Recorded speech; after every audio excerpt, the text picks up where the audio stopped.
Hello all, my name is Dr. P. Sethuraman Shivakumar, Senior Scientist at the Central Tuber Crops Research Institute, Trivandrum. So, now we are going to deal about a module on cone of experience. I believe that you have mastered the earlier module on audiovisual aids and now you have pretty good idea about these wonderful devices. Any learning device or tool which aims to impart quality education need a sound theory or model to help them to put it into effective use. Do you know any learning model or theory which proposed a path breaking concept and has revolutionized the process of learning? If I trust my ears, someone talked about the word called cone. Yes, you are right. It is the cone of experience model proposed by Edgar Dale, an eminent educationist of early 1900s. This module deals with the novel concept called cone of experience. At the end of this module, you will be able to describe the cone of experience and its origins, various types of learning experiences in audiovisual education, and the ways to utilize the audiovisual media to provide specific learning experiences. Let us begin to explore the concept of cone of experience. The cone of experience is a visual device that explains the interrelationships among different audiovisual media and also helps the teachers in selecting the suitable instructional methods for effective teaching. The cone was conceptualized by a legendary American educationist, Edgar Dale, in his textbook on audiovisual methods in teaching, published in the year 1946. The cone is based on the assumption that learners use a variety of senses like sight, smell, hearing, touching and movement, and a variety of experiences that utilize the maximum senses to produce a concrete learning. The cone of experience is probably the first systematic attempt to design the instructional system in a more realistic way to enhance its learning effectiveness. It is not surprising to note cone of experience is the most influential learning paradigm in the post World War II era, which influenced the audiovisual education in a greater way. Let us explore the origins of the cone of experience to understand evolution of this wonderful concept. The cone of experience is broadly based on the concrete abstract nature of the audiovisual media. The concept of concrete to abstract continuum was introduced by John Adams during his 1910 in his book Exposition and Illustration in Teaching to explain how close the audiovisual experience is with the reality. For example, a documentary on suffering of a child laborers in India will make the audience more sensitive than using the pictures and charts. This continuum is loosely based on the Piaget's and Vygotsky's constructivist theory, which is a mental structure that determines the level of sensory engagement and the type of learning occurring when interacting with the audiovisual aids. This cone of experience theory assumes that visual experiences are more powerful in increasing the learning efficiency than other sensory modes. This assumption was later proved by various research studies, which concluded that 83% of all human learning is achieved through the visual means. The cone of experience theory was founded from John Adams' 1910 book, The Order of Merit of Concreteness, and the Walt Which 1944 work on training manuals. However, a direct ancestor of the cone is Charles Hobben's learning graph. Hobben proposed a learning graph to depict the relationship between media and the learner using a concrete to abstract rationale, where the visual media are arranged along the y-axis, while the learner's level of development, that is a concrete to abstract thinking, is placed along the x-axis. Using the Hobben's graph, the teacher can effectively identify the learner's current level of concept development to select a suitable media from the y-axis. Let us see what is all about the cone of experience. The cone of experience is a pyramid-like visual structure where a series of 11 learning experiences are stacked upon each other to form a cone shape. The cone identifies the learning experiences according to their degree of experiential concreteness or abstractness. The most concrete experiences are very similar to the real objects, a real experience. They are arranged at the bottom of the cone, while the most abstract ones, which demand high level of cognitive processing for interpretation, are placed at the top. According to the Dale, the cone is a visual metaphor of the learning experience in which the various kinds of audiovisual materials appear in order of the increasing abstraction as one proceeds from the bottom concrete direct experiences. Edgar Dale has proposed only 10 categories at the first beginning, like direct purposeful experiences, contrived experiences, dramatized experiences, demonstrations, field visits, exhibits, motion pictures, radio, recording, still pictures, visual symbols and verbal symbols in his original text. Later, he modified the dramatic participation to dramatized experiences and also included the television into the cone.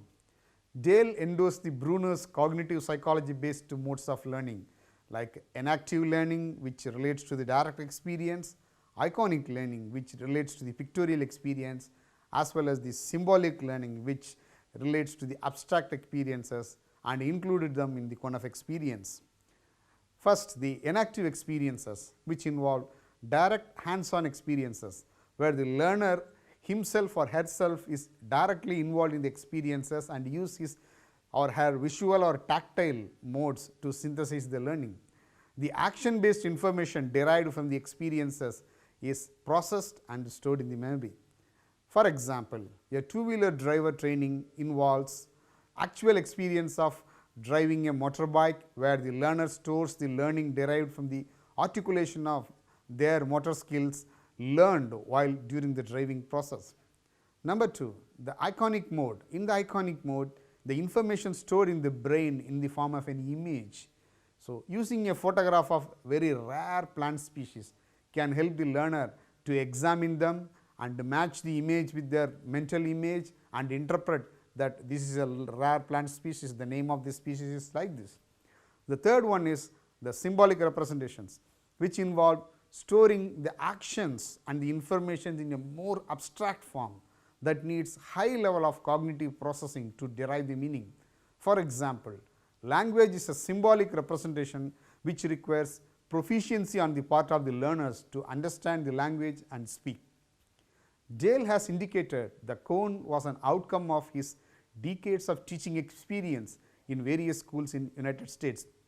According to him, the cone is not intended to show the value judgments about the learning experience.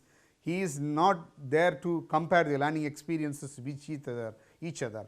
Like in simple terms, he said it is a guide which helps to select the bester and best learning experiences. He insisted that learning experience is worthy, but when it is based on the learning situation. Having understood about the genesis of the cone, now let us begin to explore the various learning experiences listed in the cone. So, these learning experiences are categorized into 3 categories, like enactive experiences, iconic experiences and symbolic experiences. When it comes to the enactive experiences, which involve providing a direct and hands-on experience to the learners who use their motor skills to perform a task or examine a piece of representation of the reality through which they derive meaningful interpretation.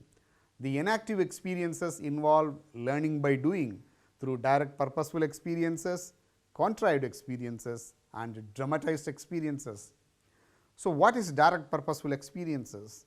So, it is a more concrete, direct and purposeful and direct experiences which are placed at the bottom of the cone. By employing all our senses, we interact with the reality and explore the real world to develop a wealth of rich and meaningful ideas on the aspects of the things around us.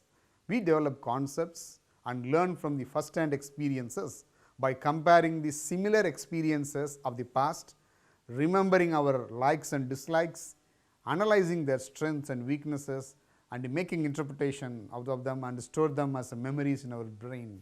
For example, The Bachelor of Science in Agriculture students are assigned to cultivate the crops for 2 semesters during their undergraduate study to gain practical experiences. These experiences will help them to store these memories in their brain and refine their skills in cultivating the crops.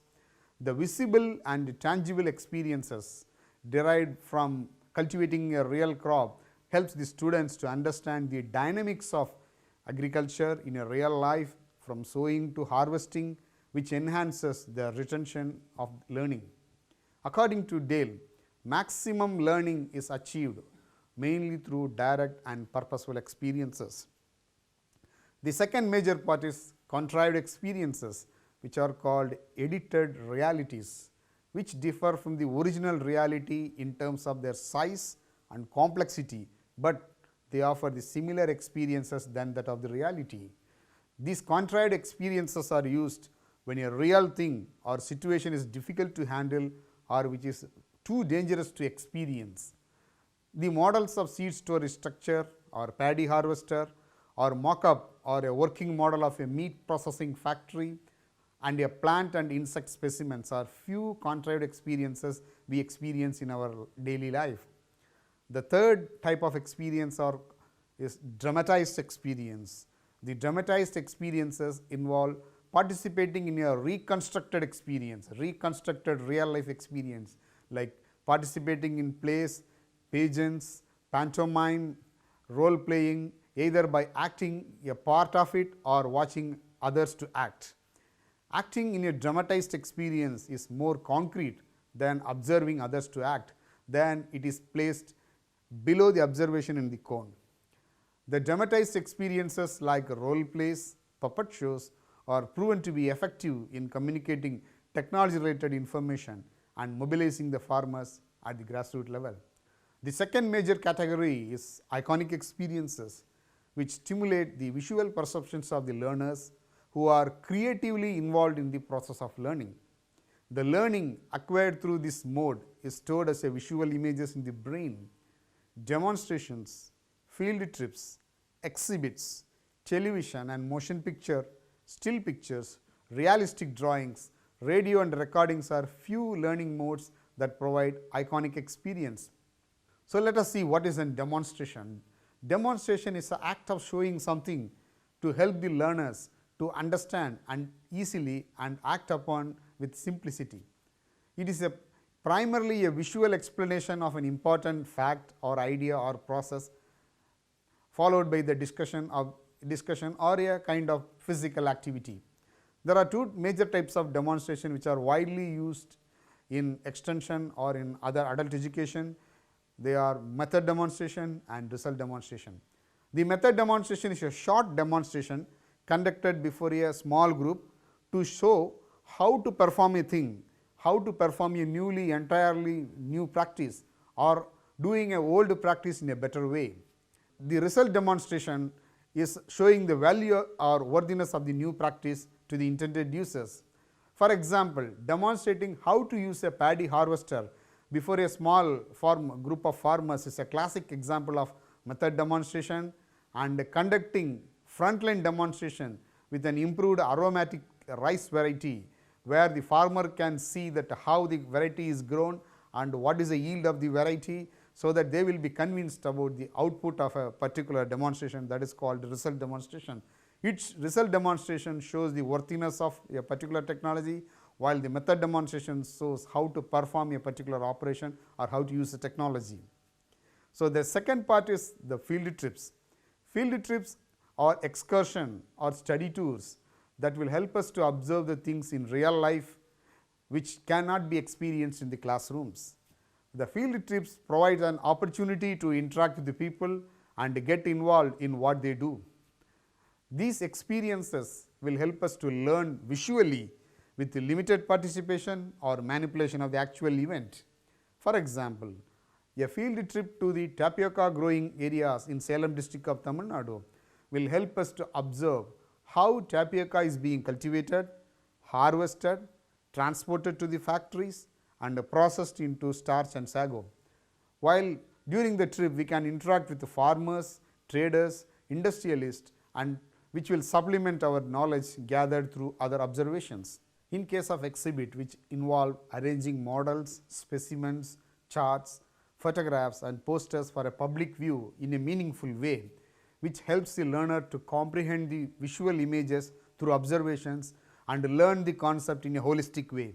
For example, the Kisan Mela, that is a farmers fair, are organized in various states of India to help the farmers to know about new varieties, improved cultivation methods and the new post-harvest products which are developed from agricultural crops, and also to gather the seed materials of the improved varieties for cultivation in their own field. So, when come to the television and motion pictures, which provide the learning experience by synchronizing sound with still and moving images. These television and motion pictures are very effective in presenting a physical movement with continuity of ideas and events.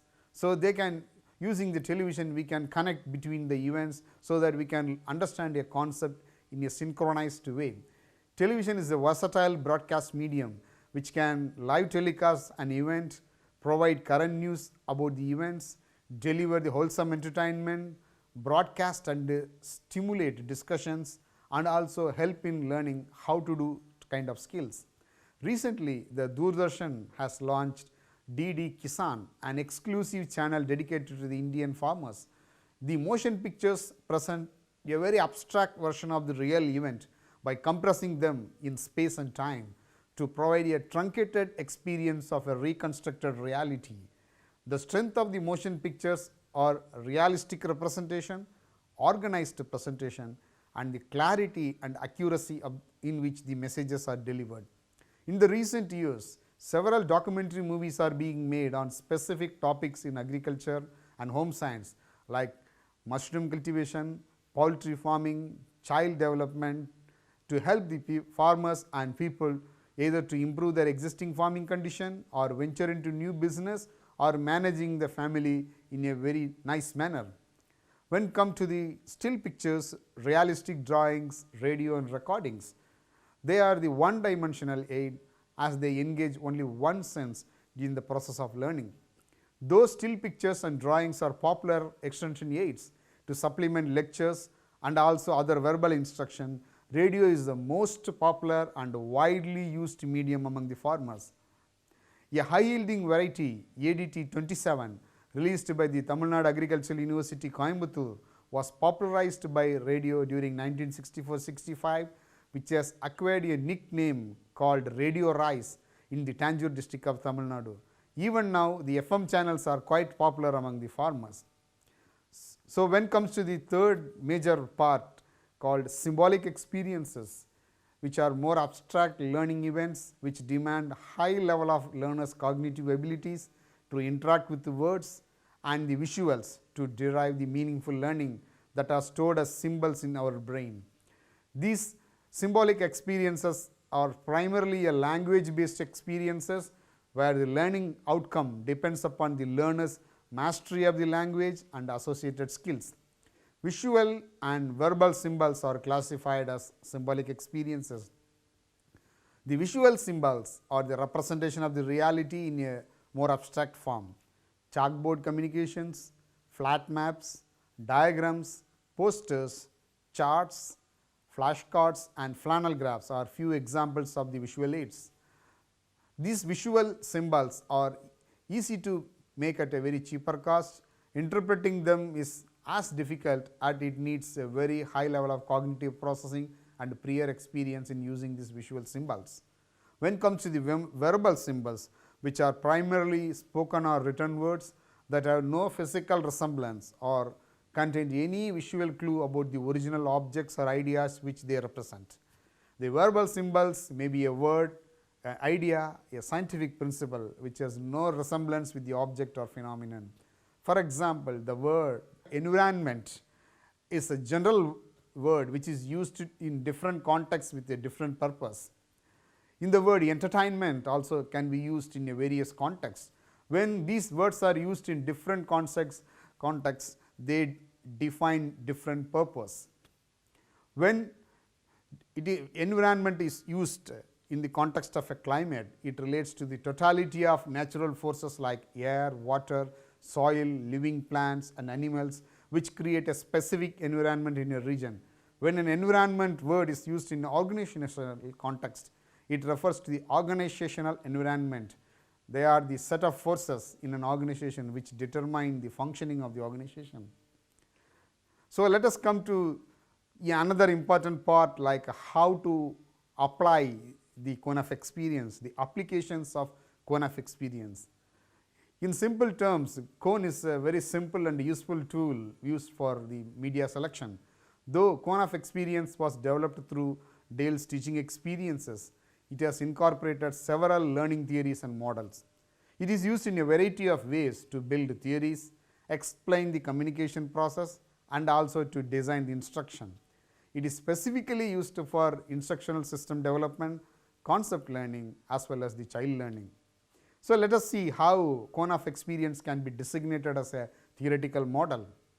Though cone of experience was developed as a visual device to select suitable learning experiences, it is also called as a theoretical model which connects the instructional system design approach with the communication technology. The cone of experience has both the elements of a theory and a model. As a theory, it has a set of principles devised to arrange the learning experience in certain order based on their experiential concreteness or abstractness. It is a model because it is arranging the learning experiences in a cone form based on their inherent properties that are defined by certain rule, like concreteness to abstractness continuum. So, it has the elements of both the theory and model, so it can be easily called as a theoretical model. The cone is a classic example of a theory based approach providing guidelines for improving the practice. Using the cone, the field experience extension person can choose a right audiovisual aids or for their target audience. An academician can derive theoretical insights from their cone of experience through classroom discussions, and a researcher can test the concreteness to abstractness continuum to validate the cone of experience concept. So, let us come to the other way of seeing the cone of experience as a communication model. As a communication model, the cone of experience classify the instructional media in a specific order and places them at different levels based on their concreteness or abstractness, as well as based on the number of senses involved during the learning experience. The cone also helps the source, the extension person or teacher, to choose a right medium based on the learning task, whether it is a skill learning or it is a concept learning, and with the along with the learner characteristics, whether he is a low literate farmer or a child. So, it matches the learning task with the learner characteristics. The cone of experience helps the extension worker to choose a right medium which reduces the noise and communicate the information effectively besides imparting the specific skills.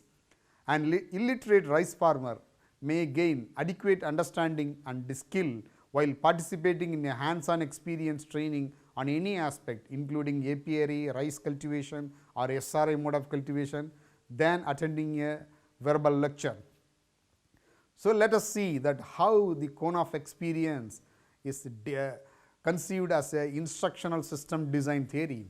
The instructional system design theory explains how an instructional process can be designed to enhance the quality of learning by matching the media with the learner attributes. The cone classifies the instructional media based on the level of realistic experiences they offer in the learning process at different levels. By combining the Bruner's modes of learning with the media and method, Dale has developed the cone into an instructional system design approach that helps the teacher to select the suitable learning experience for a specific teaching task and a learner characteristic. Cone is probably the first visual device developed for using the instructional system design approach for the school education. So, let us see how the cone can be used for the concept learning. As we know that Dale has explained that concept learning following a deductive approach through cone of experience. A gradual upward movement from the multisensory direct purposeful experience at the bottom to a more abstract verbal symbols at the peak of the cone helps the learner to develop concepts with various degrees of realism from concrete to abstractness. At the same time, the role of the learner also shifts from a very active participant at the bottom of the cone to the passive spectator at the top of the cone. For example, complex concepts like food security and nutritional security can be taught using the direct purposeful or contrived experiences like role plays. During this event, the learner can experience a struggling life of a poor man for food and understand his quest for obtaining a quality food. So, he can make his experience and internalize the feelings of a poor farmer. So, let us see how the cone of experience helps in explaining the child development. The cone of experiences propose a progressive approach for child learning. The infants learn by interacting with the parents and observing their actions in real life through sensory experiences which are placed at the bottom of the pyramid. In this stage, using the pictorial books and educational toys can help the infants to learn effectively. As the children grow, their cognitive processing level increases. They begin to understand more abstract experiences.